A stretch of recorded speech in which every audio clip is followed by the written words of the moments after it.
Přejeme vám veselé Velikonoce.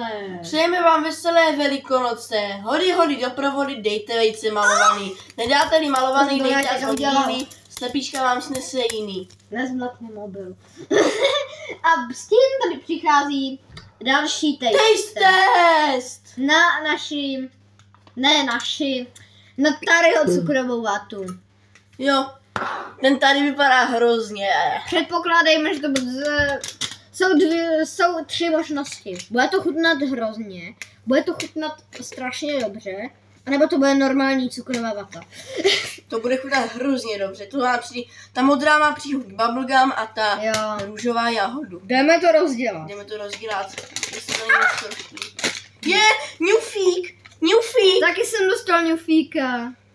Tak to si dám jako tetování do školy. To voní dobře. Tak to ochutnám. Pak mi taky dej ochutnat. A mám ji dáme ochutnat na konci záběru. Není moc dobře. To je normální cukrová vata.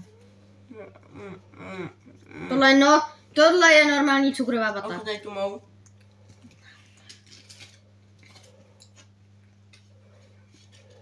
Dobrá. Prohodíme si je zase. Tahle je úplně bez chuti. A tahle má aspoň takovou tu normální chuť, kterou dostanete třeba na jarmarku. Třeba na cukrové vata. To je moc dobrý. Ale jinak je to úplně normální cukrová vata. Takže jsem vlastně spokojený. Máme, kdy tě můžeme ochutnat?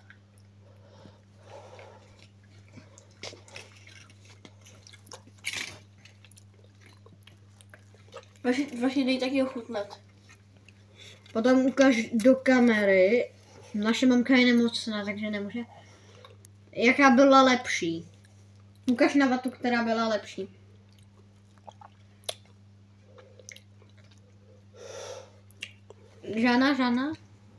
Žána? Dobré. Takže jako 10 z 10? 5. Mamka říká 5 z 10, bych tomu dal 3 z 10, protože je to úplně normální vata. Brácha. Si budeš to jíst? Ne. Si. Ne, nedaví.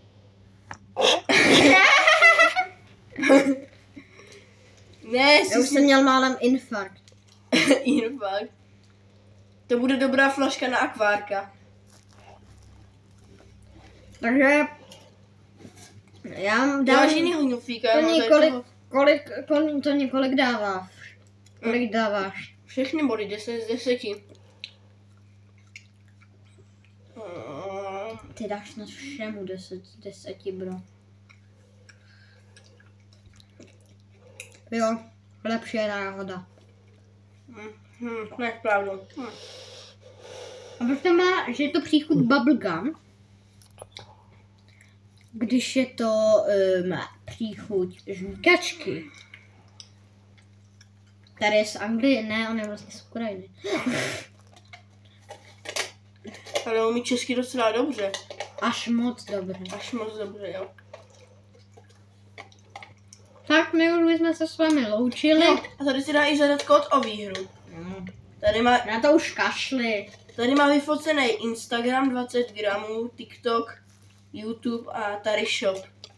Tak, soutěž. Tak ahoj. Ahoj. Ahoj. Ale doufám, že jste si to video užili. A veselé Velikonoce. Hody do provody. Ano, veselé Velikonoce, jo.